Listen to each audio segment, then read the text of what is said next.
Inapokuja kwenye suala la maandiko, Waislamu wanapenda sana kubeba hoja kwa Wakristo kwamba Qur'ani toka imeteremshwa haikuwahi kubadilika nukta kwa nukta, herufi kwa herufi, neno kwa neno, na kwamba Qur'ani na ndivyo ilivyokuwa toka ilivyoshushwa, haikuwahi kubadilika. Hili ni jambo ambalo wanapenda kulitumia wakijaribu kulinganisha Qur'an na Biblia. Lakini pia hawaishii hapo. Wanaweka shutuma kwamba vitabu vya Biblia vimeharibiwa na Mayahudi pamoja na Wakristo, kwamba Wayahudi wao waliharibu Torati yao na Zaburi, Wakristo sisi tumeharibu Injili. Lakini tunapokwenda katika vyanzo vya Kiislamu vyenyewe tunakuta hili halina ukweli wowote. Na kusomea leo hadithi kutoka Sahih Bukhari, hadithi namba 4991. Inapatikana katika mkusanyo wa Sahih Bukhari, kitabu cha 66, hadithi namba 13.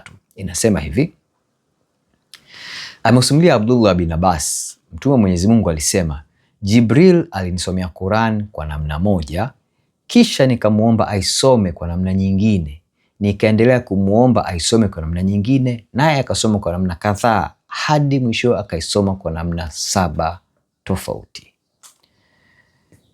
Unapochunguza hadithi hii unakuta hivi: Jibril huyu anakuja kwa Muhammad, anamsomea Qur'an ambayo imetoka kwa Allah kwa namna moja. Inavyoelekea Muhammad anashindwa kuikariri ile Qur'an katika namna ya kwanza. Muhammad anamuomba Jibril amsomee kwa namna nyingine. Haishii hapo, anarudia tena nisomee kwa namna nyingine, mpaka Jibril anafika namna 7 tofauti. Kwa mujibu wa mafundisho ya Waislamu ni kwamba Qur'an imeteremshwa katika ahruf 7.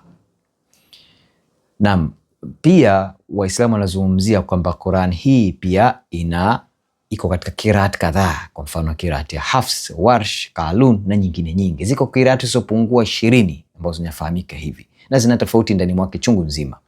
Lakini hapa tunachokiona ni kwamba huyu Jibril anaishusha Qur'ani kwa Muhammad, au anamfundisha Qur'ani Muhammad katika namna 7 tofauti, ahruf 7 tofauti. Kwa hiyo tunaona kinachotokea hapa, hata wakati wa Qur'ani kuteremka, wakati huo kuteremka, Qur'ani inabadilika, na anayefanya mabadiliko haya si Mwenyezi Mungu, ni huyu Jibril na Muhammad. Katika mazungumzo yao wakienda wakibadilisha mpaka wanafikia namna 7 tofauti. Ziko hadithi nyingi katika mikusanyo ya hadithi ambayo tunaona kabisa hata Muhammad mwenyewe anapokwenda kuwafundisha wafuasi wake, anawafundisha Qur'an hii tofauti tofauti. Na hii liko kweli.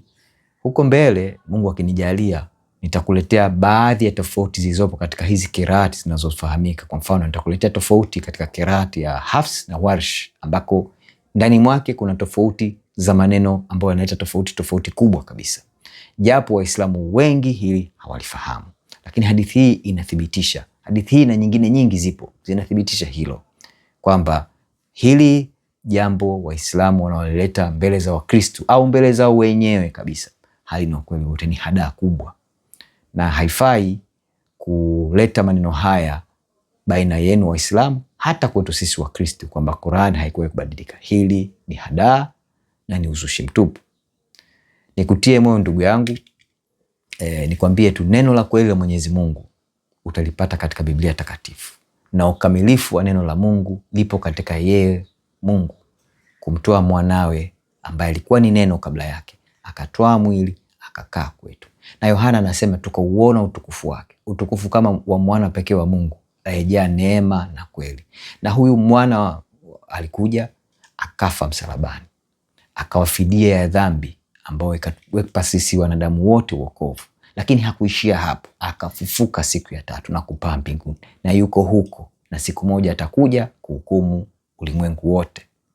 Kwa wale wanaomwamini wataipata mbingu, na kwa wale wasiomwamini watakwenda katika hukumu ya milele ya kwenye ziwa la moto, ambayo anasema wazi ziwa lile halikutengenezwa au halikuumbwa kwa ajili ya mwanadamu, bali Ibilisi na malaika zake. Lakini sisi tunapoamua kumkataa huyu mwana wa pekee wa Mungu, Bwana wetu Yesu Kristo, nasi pia tunaingia katika janga hilo la kuingia katika ziwa la moto wa milele ambalo lilitengwa kwa ajili ya Ibilisi. Tunakuwa ni sehemu ya Ibilisi. Ni mambo ya kuchunguza. Kama navyoambia siku zote, chunguza mambo haya. Download hiki kitabu cha Biblia usome, hasa injili hizi zote 4 za Mathayo, Marko, Luka na Yohana. Uone namna gani Bwana wetu Yesu Kristo alivyo, upendo wake ulivyo, na namna gani hii habari njema ya wokovu ilivyo, ili nawe ndugu yangu Muislamu upate kufahamu habari, isikupite. Maana hatima ya nafsi yako na roho yako iko juu yako wewe mwenyewe. Kuna maisha baada ya mwili huu, na maisha hayo ni ya milele. Nikukaribishe uendelee kuchangua mambo haya, ili siku moja nawe upate kumwamini Bwana Yesu Kristo, upate wokovu huu ambao alitupatia kwa namna pekee bure kabisa. Mungu akubariki sana.